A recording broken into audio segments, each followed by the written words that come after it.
Hey, awesome Monday. Sharon Horne-Ellstrom here with What's She Up To Now, day 743. Oh my gosh, 743 days. Hopped on and talked about what I'm doing as I transition from the brick and mortar corporate world to the online world. My original objective of starting this little daily thing was to document my journey as I duplicate my success from the offline corporate world to the online world. Now, if I'd achieved that already, I'd still be talking, but not every day. And I'd be sharing different lessons. Right now, I'm still on that journey. Why? Because I had a lot of success offline and in the corporate world. And now I'm finding, I thought it would be easy. I think my biggest lesson learned so far is I underestimated how much I would get in my own way with respect to duplicating that success and creating that success online. I was led to believe, and I believed it would be so easy, but then I got sucked in, like everybody else, into all of these learning loops and shiny object syndrome, and I fell into all of the traps that the vast majority of us fall into when we go online. And how I'm overcoming and learning to not fall into them is part of my journey. So today I'm thinking about being a blowhard because I talked for 10 minutes and 23 seconds on my Supersize Your Business piece. Now here's the deal. You gotta be under 10 minutes to share on different sites. And I like to take that piece of content and 25x it by sharing it in 25 different places. Well, a couple of those places, it won't share if it's over 10 minutes. And I thought about redoing it, and I'm like, nope, I don't redo my videos. All I'm gonna do is I'm gonna go into Facebook Live and I'm gonna cut off the last 23 seconds. Now, is that the best way to do it? Maybe not, but guess what? I guarantee the last 23 seconds are me flim-flamming around and saying, hey, if I can help you in any way, hit me up. Or what do you think about this? And I tend to drag that ending piece out, which is an area I need to improve in because I don't know why I drag it out.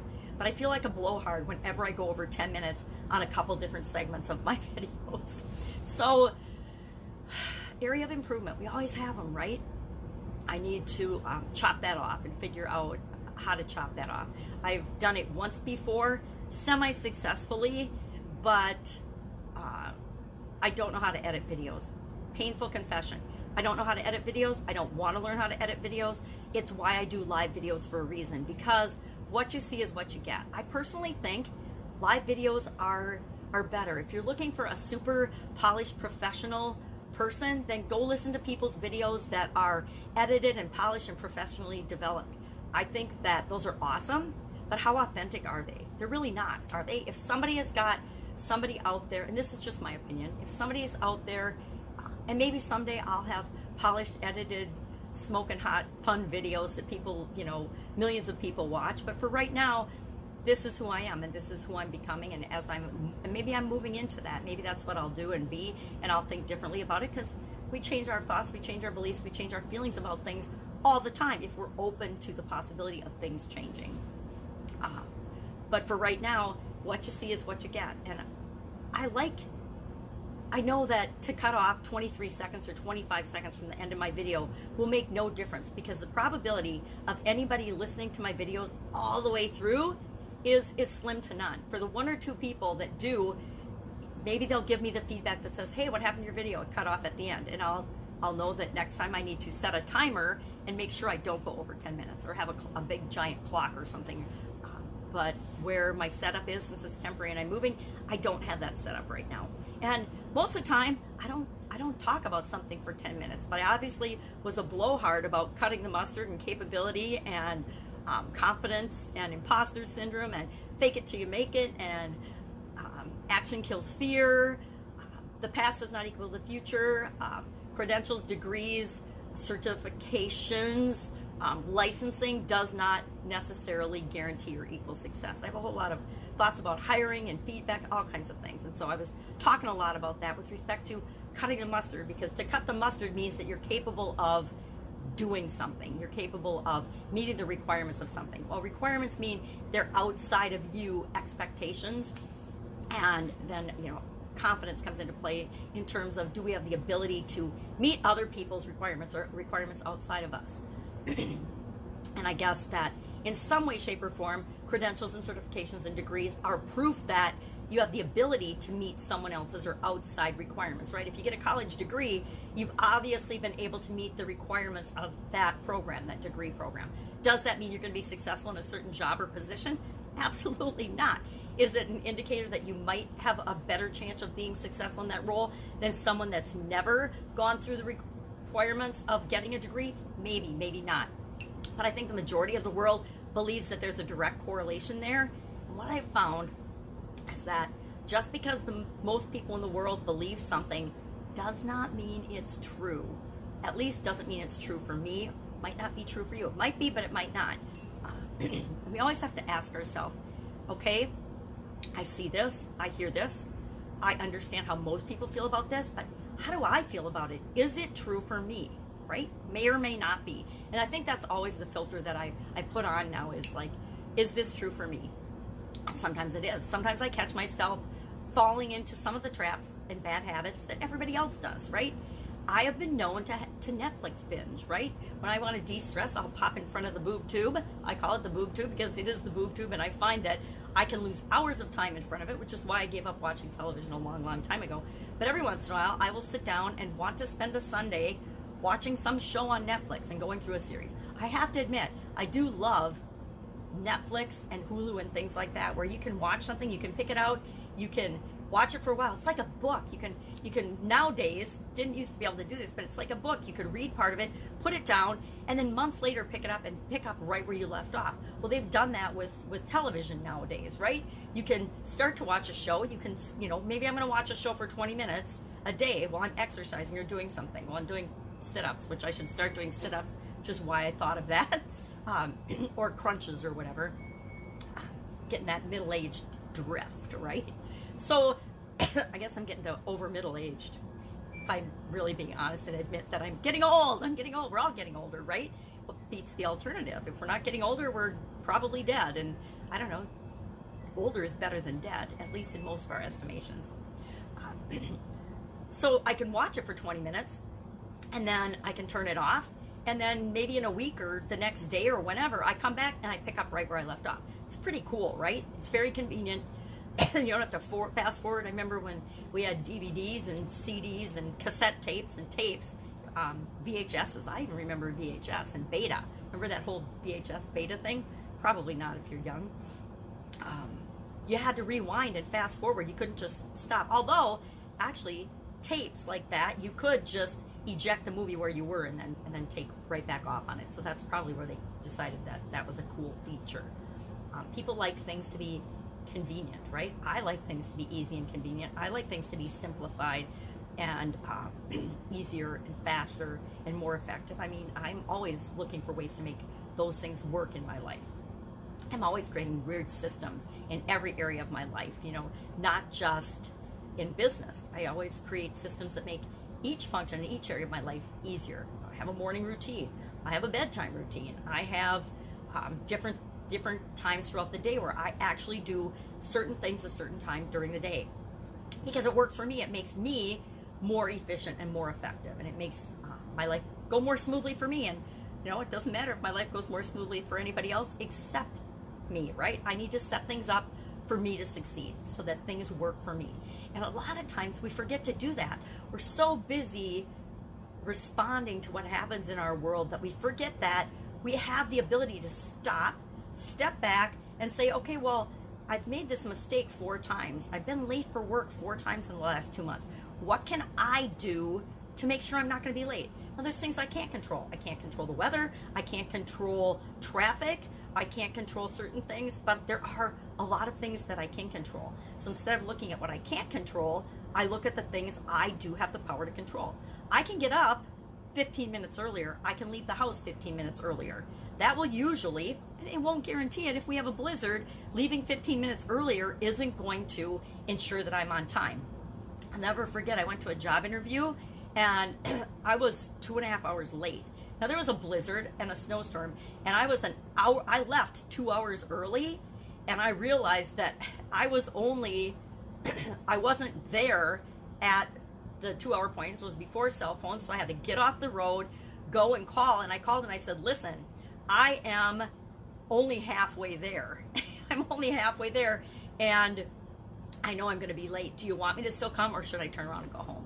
And the lady that was interviewing me said, no, come. You know, guess what? Most people couldn't even make it into work today, so everybody's running late. Would love to see you. And I think part of why I got the job is because, number one, I called and let them know I was in the snowstorm, but I was on my way. Number two, well, I had the job, I had the experience and the requirements to easily do the job. But I think because I showed the initiative to actually show up in spite of the circumstances, in spite of the challenges, that demonstrated that I would figure stuff out. I would make it happen, even if there were challenges and there were struggles along the way.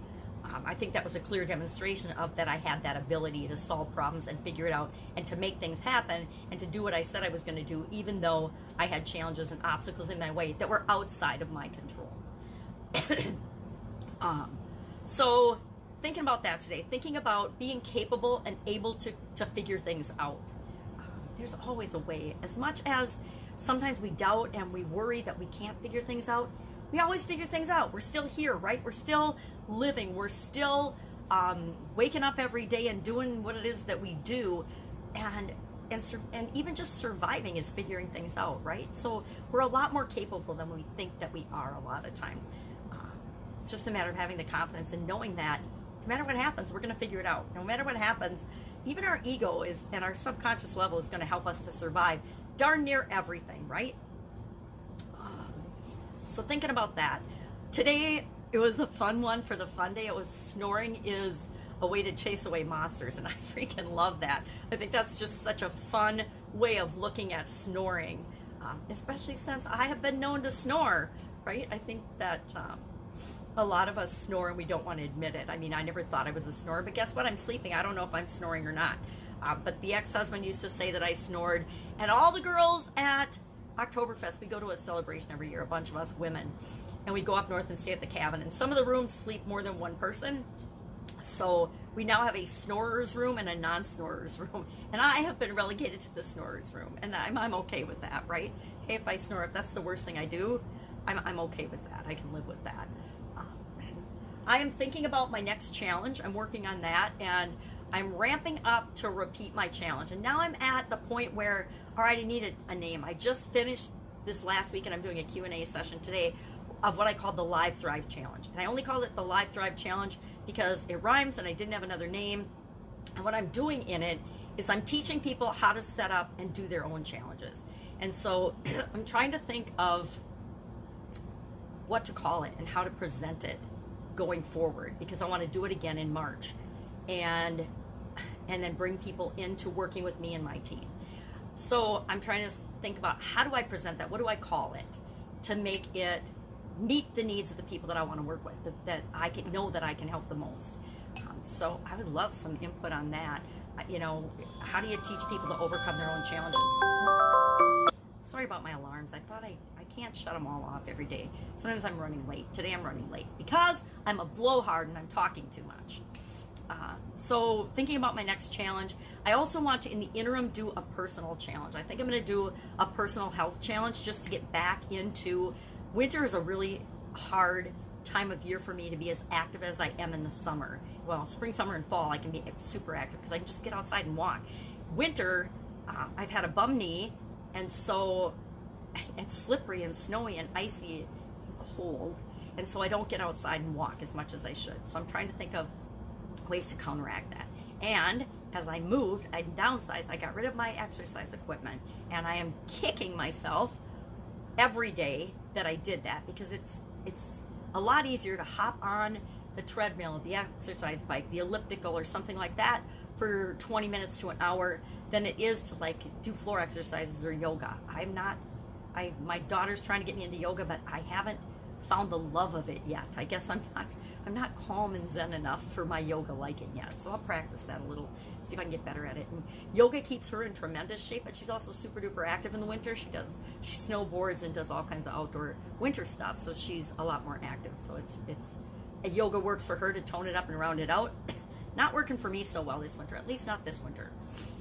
And this is the first winter since 2010 that I haven't had my exercise equipment to actually keep me moving and active. And I just feel like it's sucking the energy out of me and getting more lethargic. And nobody wants to feel that way, especially when we're trying to learn and grow and have fun and keep up with 4-year-olds.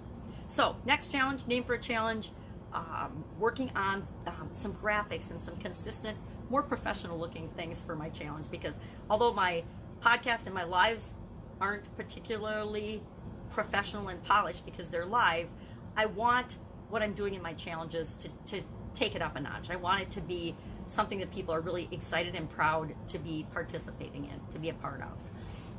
Because why? That helps to make them feel better, get more success, and increases their status, right? Every time we get a little win, that increases our status. Maybe not with everybody else, because people might not even know about it. All of my little successes and wins, I would say 99.99% of them, no one ever knows about, right? Except me, and I always know. You know, we can fool some of the people some of the time. We usually can't fool all of the people all of the time, but we can fool some of the people some of the time, but we can never fool ourselves. We can try to delude ourselves and brainwash ourselves and convince ourselves that something isn't the way it is, but the truth is, we always know. We always know inside of us if we're behaving consistently with who we really are or if we're not. Anyway, that's it. That's all I've got today. Do you cut the mustard? Do you, in your opinion, cut the mustard in the different areas of your life? Physical, mental, emotional, spiritual, contribution, relationships, and financial. Are you, in your opinion, because that's the only one that counts, cutting the mustard? And you're the one that sets the standard. You're the one that sets the, when I make this amount of money, I'm financially cutting the mustard. When I have this set of circumstances and feelings in my relationships, then I'm cutting the mustard. That's up to you to decide. You define what success and capability is for you, right? Unless you're in a job and your boss says these are the requirements and I'm going to decide and judge whether you're meeting them or not, and then it matters, right? Then it's their opinion matters if you're cutting the mustard in that particular specific situation or not.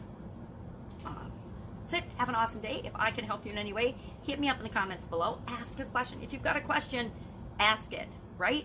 Always ask that question. Ask for help. Ask for what you need.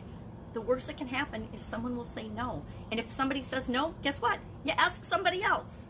All right, that's enough pontificating for today. Have a great day. I will, of course, be with you tomorrow.